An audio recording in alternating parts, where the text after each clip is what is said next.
Hello everybody, कैसे हो आप सभी लोग। आप सभी का स्वागत है आपके अपने यूट्यूब चैनल लर्न विद पीकेपी के अंदर।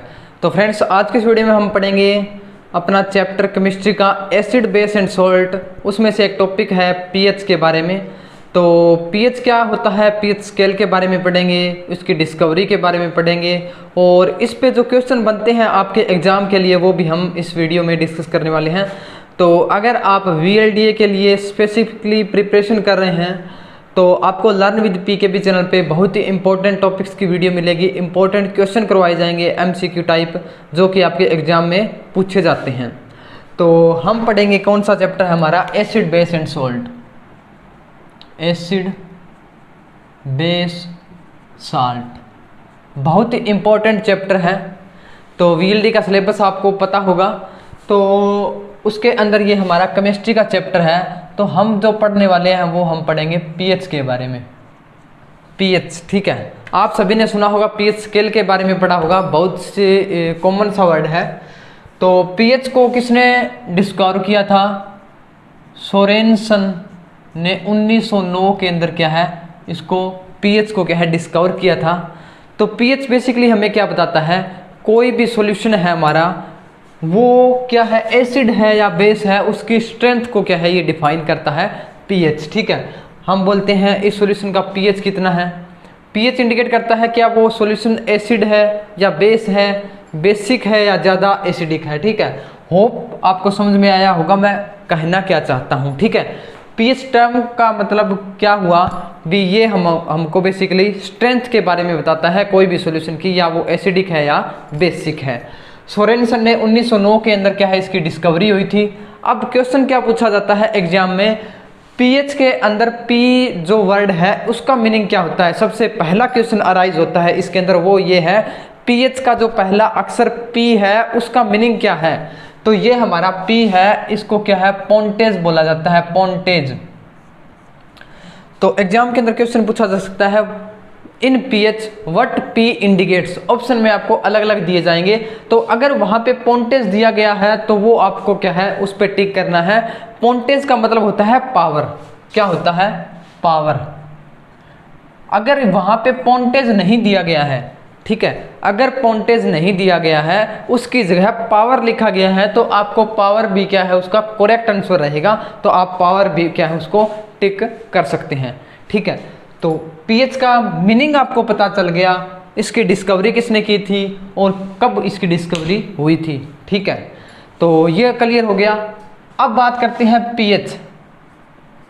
यहां पे मैं लिख देता हूं indicate the strength of solution acidic और बेसिक। ठीक है, अब बात करते हैं पीएच स्केल के बारे में। पीएच स्केल क्या होता है, उससे पहले अगर हम पीएच को एक डेफिनेशन की फॉर्म में लिखना चाहिए या रिप्रेजेंटेशन किस प्रकार से बनती है पीएच की, वो देख लेते हैं।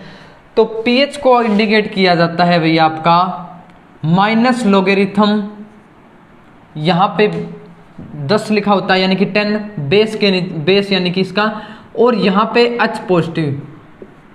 ये क्या है पीएच की रिप्रेजेंटेशन है। एग्जाम में क्वेश्चन इस पे भी बन सकता है।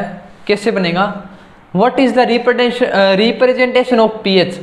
आपको 4 ऑप्शन मिलेंगे, इनमें से यहाँ पे अलग, जैसे कि यहाँ पे ये लिखा गया है, इनमें से आपको अलग अलग 4 ऑप्शन मिल जाएंगे। तो आपको जो टिक करना है या जो करेक्ट आंसर आएगा वो ये रहेगा। H पॉजिटिव की जगह यहाँ पे H3O पॉजिटिव भी लिखा हो सकता है। ठीक है, तो ये क्या है, एक पीएच की रिप्रेजेंटेशन है। तो होप आपको क्लियर हुआ होगा। नेक्स्ट पीएच स्केल देख लेते हैं। पीएच स्केल की बात कर रहे थे, इस पे क्वेश्चन आता है। पीएच स्केल क्या है? एक क्या है स्केल है, उस पे जो रीडिंग होती है वो क्या होती है हमारी 0 से 14 तक होती है।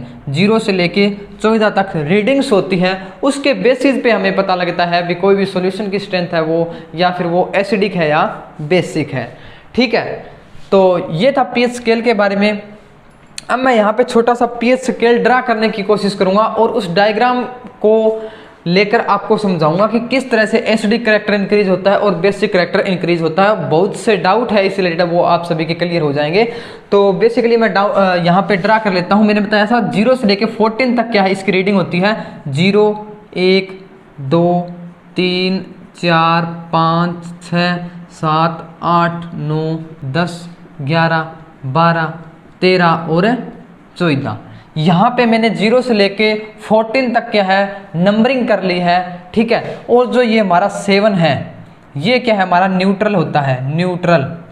अगर कोई सॉल्यूशन की पीएच वैल्यू, ये क्या है हमारी पीएच वैल्यू लिखी है मैंने 0 से लेके 14 तक, अगर उसकी पीएच वैल्यू 7 है तो वो हमारा सॉल्यूशन क्या होगा, न्यूट्रल सॉल्यूशन कहलाएगा। क्या कहलाएगा भाई, न्यूट्रल सॉल्यूशन, ठीक है। अब क्या है, जैसे ही हम 6 से लेके 0 की तरफ मूव करते हैं इधर, तो हमारा एसिडिक करैक्टर है वो क्या होता है भाई, एसिडिक करैक्टर क्या होता है, इंक्रीज। ये जो सिंबल है ये क्या है, इंक्रीज का सिंबल होता है। तो आप इसको मतलब एरो ऊपर वाली साइड है तो उसका मतलब क्या होगा, इंक्रीज हो रहा है, ठीक है। तो मैंने ये शॉर्ट फॉर्म में लिख दिया, तो आप समझ जाना क्या है। यहाँ पे इधर वाली साइड जैसे ही मूव करेंगे तो हमारा एसिडिक करैक्टर है वो क्या होगा, इंक्रीज होगा, ठीक है। और इधर मूव करेंगे तो क्या है हमारा बेसिक करैक्टर क्या है, इधर इंक्रीज हो रहा है। यानी कि एसिडिक करैक्टर इधर इंक्रीज हो रहा है तो हमारी H पॉजिटिव की कंसंट्रेशन है वो क्या होगी, इंक्रीज होगी भाई।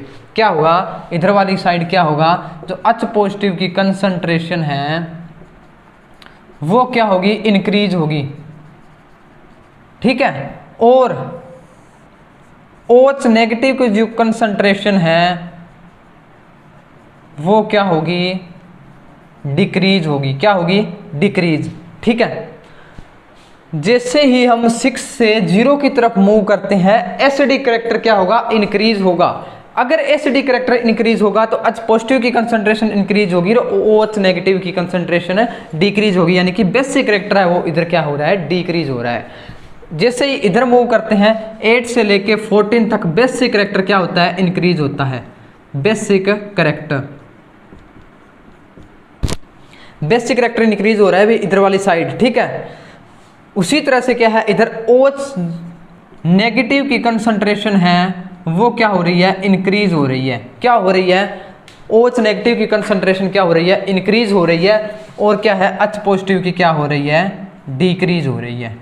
क्या हो रही है, डिक्रीज। इतना आप सभी को समझ में आ गया होगा मैं कहना क्या चाहता हूँ, ठीक है। अब एक और पॉइंट समझ लीजिए, बाकी हमारा ये पीएच स्केल है वो बेसिकली कंप्लीट हो गया है। ये हमारा 1 से लेके लगभग 3 तक, ठीक है। यहाँ पे मोर एसिडिक होता है, मोर एसिडिक। इधर क्या है, यहाँ से लेकर वीक एसिड बोल सकते हैं, यहाँ पे वीक बेस और यहाँ पे स्ट्रोंग बेस, स्ट्रोंग बेस। यानी कि इसको स्ट्रोंग अल्कलाई भी बोल सकते हैं, अल्कलाई सॉल्यूशन, ठीक है, वीक अल्कलाई सॉल्यूशन। ये क्या था, हमारा पीएच स्केल की रिप्रेजेंटेशन है। इस तरह से हमारा स्केल की जो पीएच स्केल है उसकी रिप्रेजेंटेशन की जाती है। और एसिडिक और बेसिक करैक्टर इस तरह से इंक्रीज और डिक्रीज इसके अंदर रहता है, ठीक है। ये था हमारा पीएच स्केल के बारे में, ठीक है। अब बात करते हैं पीएच का हमारी एवरीडे लाइफ है उसके अंदर क्या रोल है। बहुत ही इंटरेस्टिंग से इफेक्ट पढ़ेंगे हम, जो कि आपको भी बहुत ही अच्छे लगेंगे। तो एक बार इसको इरेज कर लेते हैं फिर देखते हैं।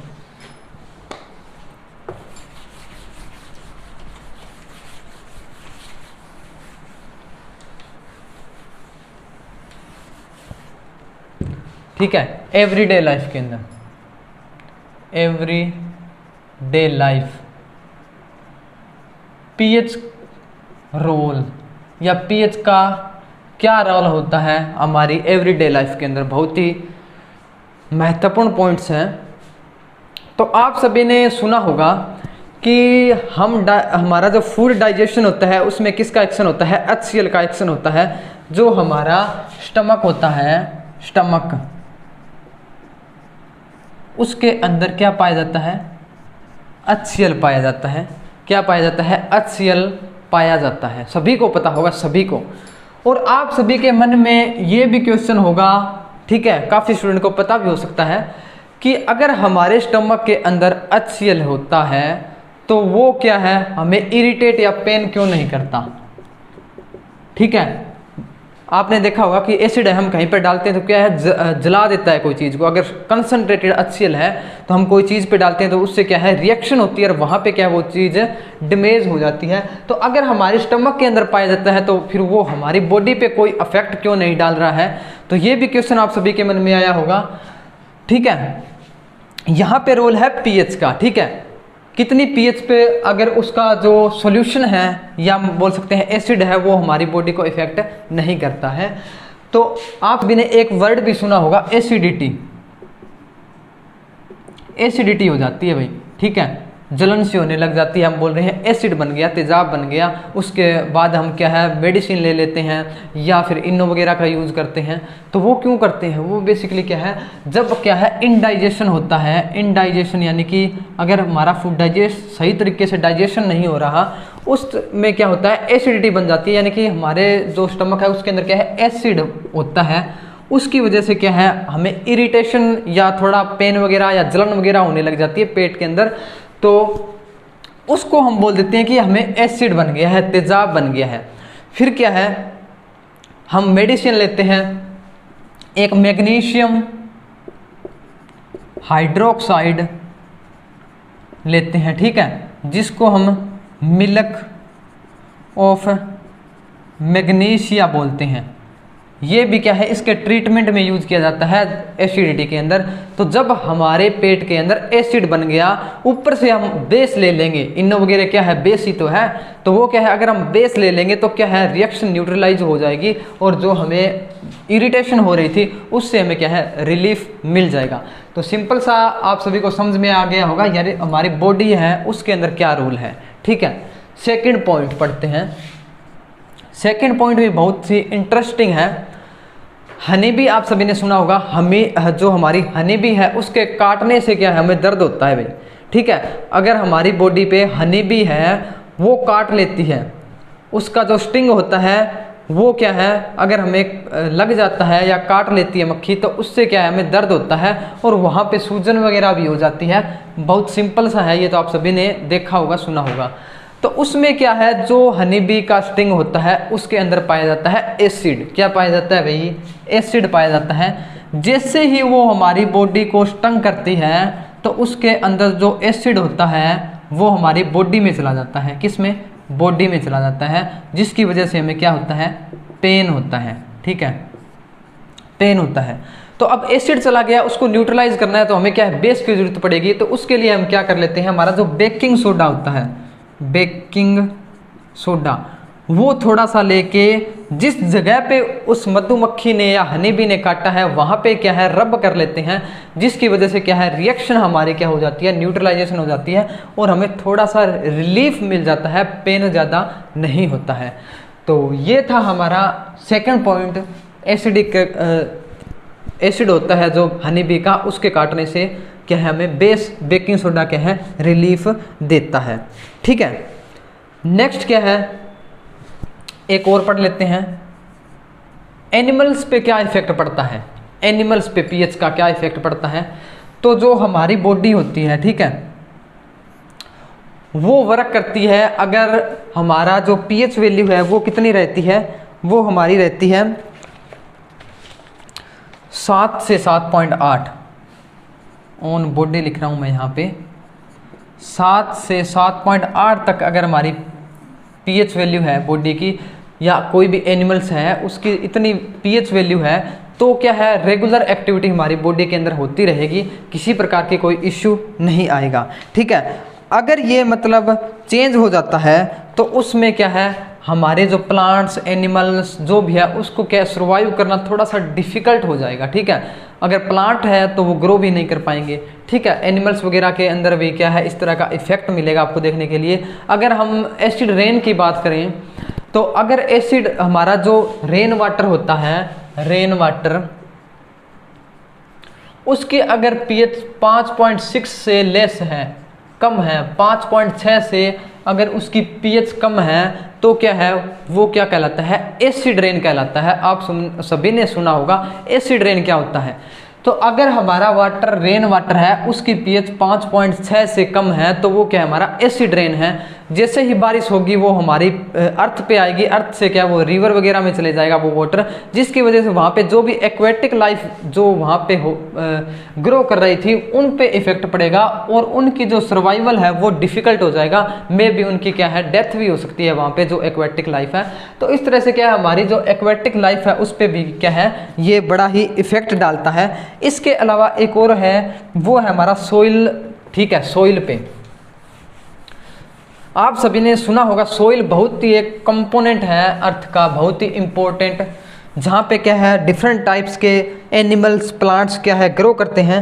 तो अगर सोइल की पीएच, सोइल पीएच क्या है 7 जो हमारा है पीएच उसके आसपास है तो क्या है हमारा जो प्लांट्स है वो क्या सक्सेसफुली या मतलब अच्छे तरीके से ग्रो करते हैं।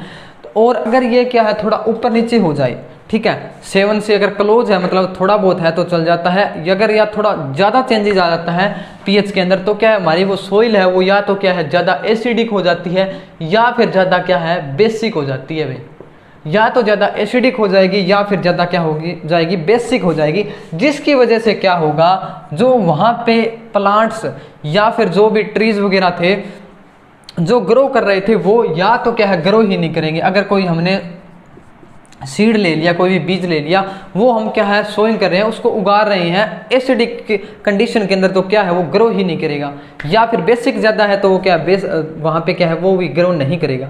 तो उसके लिए जो पीएच वैल्यू है वो नॉर्मल होनी चाहिए, 7 के आसपास होगी तभी क्या है वो सक्सेसफुल या बढ़िया तरीके से क्या है उसकी ग्रोथ हो पाएगी। तो अगर ज़्यादा एसिडिक है तो हमें क्या है सोइल के अंदर बेस डालने की ज़रूरत पड़ती है, ठीक है। क्या डालने की ज़रूरत पड़ती है बेस के अंदर, हम कैल्शियम ऑक्साइड भी डालते हैं।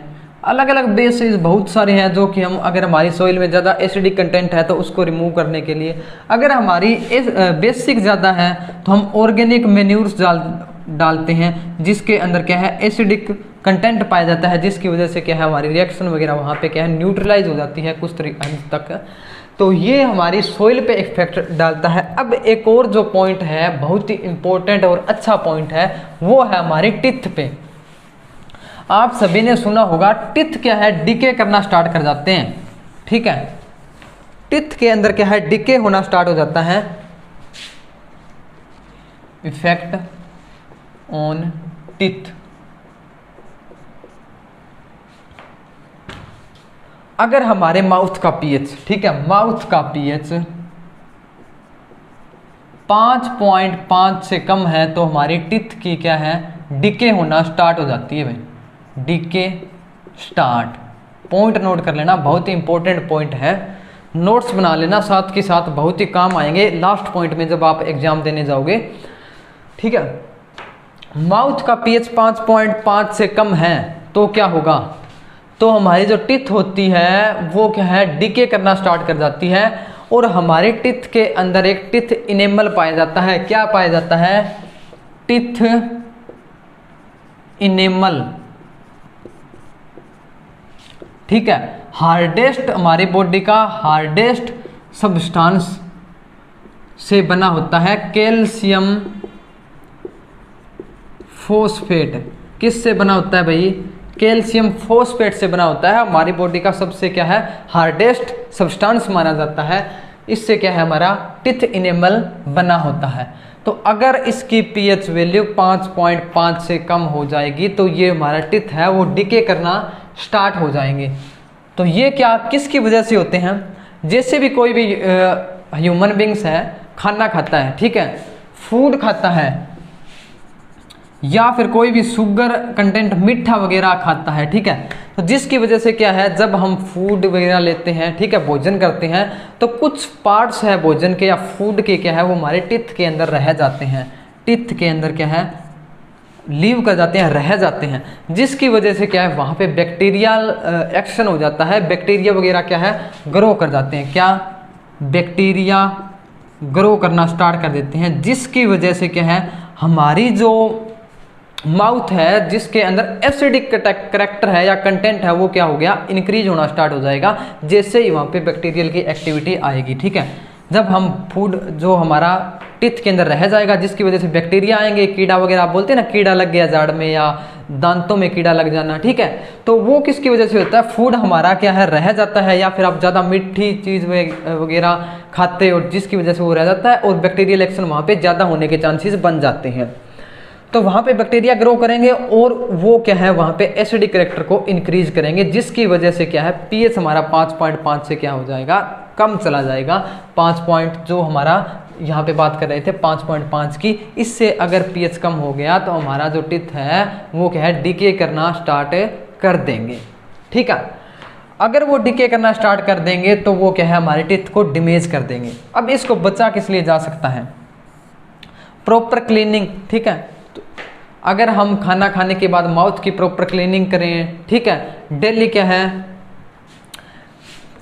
टीथ की क्या है क्लीनिंग होनी चाहिए, ब्रश करना चाहिए डेली, जिसकी वजह से जो फूड पार्टिकल्स हमारी टीथ के अंदर बचेंगे वो क्या है रिमूव हो जाएंगे और हमें क्या है वहाँ पे एसिडिक कैरेक्टर कम हो जाएगा और टीथ डिके का जो प्रोसेस है वो क्या है वो कम हो जाएगा, राइट। तो होप आपको ये समझ में आया होगा। तो इसके अंदर मैं थोड़ा सा आपको पीएच के बारे में समझाने की कोशिश की है। तो इसके अलावा कुछ क्वेश्चन इस पे बनेगा जो भी मैंने आप समझाया। टीथ इनेमल है वो क्या है एम्फोटेरिक नेचर होता है, एम्फोटेरिक इन नेचर, ना एसिडिक, ठीक है। तो ये क्या है एम्फोटेरिक होता है टीथ इनेमल, क्वेश्चन ये भी आ सकता है। अब एक और क्वेश्चन बनते हैं इस कॉन्सेप्ट पे, पीएच स्केल पे, वो भी थोड़ा देख लेते हैं। कुछ सब्सटेंस दे देंगे, पूछ लेंगे इसका पीएच कितना होता है, वो भी आपको याद करने पड़ेंगे। तो वो मैं आपका थोड़ा सा यहाँ पे बोर्ड पे लिख देता हूँ किसके अंदर किस रेंज में क्या है पीएच होता है, तो आप उनको नोट कर लीजिएगा, बहुत ही इंपॉर्टेंट रहेंगे, एग्जाम में क्वेश्चन आ सकता है इन पे, ठीक है। तो यहाँ पे एक टेबल है वो मैं यहाँ पे बनाने की कोशिश कर रहा हूँ। तो पहला क्या है आपका एक होता है कंसंट्रेटेड HCl, उसके अंदर 0, यहाँ पे पीएच है, यहाँ पे क्या है सब्सटेंस लिख रहा हूँ मैं, क्या लिख रहा हूँ सब्सटेंस, और इधर वाली साइड क्या है पीएच, ठीक है। ये हमारा कंसंट्रेटेड HCl, डाइल्यूट HCl 1.0, उसके बाद में है गैस्ट्रिक जूस। गैस्ट्रिक जूस हमारे जो स्टमक के अंदर गैस्ट्रिक जूस पाया जाता है उसको क्या, उसका जो पीएच होता है वो होता है 1 से 3 तक, ठीक है। उसके बाद में है हमारा लेमन जूस, लेमन जूस उसका होता है 2.2 से 2.4 तक। उसके बाद में आता है हमारा विनेगर, विनेगर का होता है हमारा 2.4 से लेके 3.4 तक। उसके बाद में टोमेटो जूस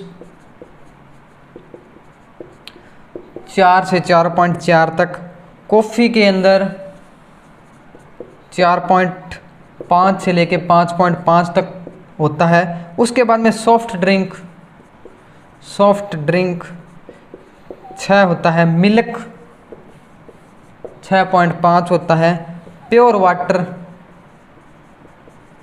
7.0। सलाइवा की बात करें, सलाइवा पे आपका आ सकता है saliva before meal, before meal और आफ्टर मील 7.4 और 5.8, इनको नोट कर लेना।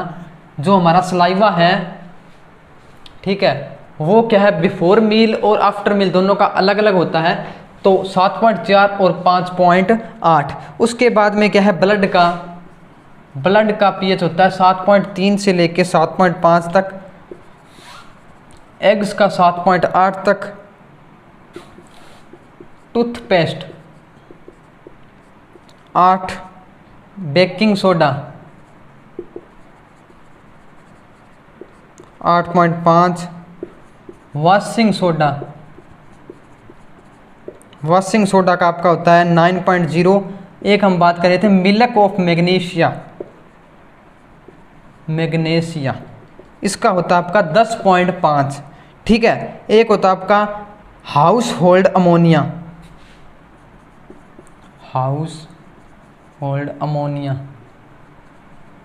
उसका होता है आपका 11.6। और डाइल्यूट सोडियम हाइड्रोक्साइड उसका होता है आपका 13। और कंसनट्रेटेड, भाई ये सुन लेना भाई, कंसनट्रेटेड सोडियम हाइड्रोक्साइड कितना होता है 14.0। तो ये कुछ सब्सटेंसेस लिखी हैं मैंने, उसका पीएच यहाँ पे लिखा है, तो आप इनको एक बार देख लेना और इनको नोट कर लेना। एग्जाम में जैसे कि ब्लड का पूछ लेते हैं, मिल्क का पूछ लेते हैं, सॉफ्ट ड्रिंक, कॉफ़ी, किसी का भी एक का आपको सिर्फ पीएच पूछा जा सकता है। तो पीएच का कॉन्सेप्ट आपको समझ में आ गया होगा। तो अगर आपको वीडियो अच्छी लगी हो तो वीडियो को एक बार लाइक ज़रूर कीजिएगा और कमेंट करके बता दें मतलब किस तरह से आपको चेंजेस चाहिए वीडियो में भी, इस तरह से हमें पढ़ाया जाए, या फिर सही है ये तरीका, या फिर इसके अलावा आपका कोई भी डाउट हो, कुछ चीज़ समझ में ना आई हो, वो भी आप क्या है कमेंट करके पूछ सकते हैं। तो इस वीडियो में इतना ही, मिलते हैं एक नई वीडियो में नए टॉपिक के साथ। Thank you guys.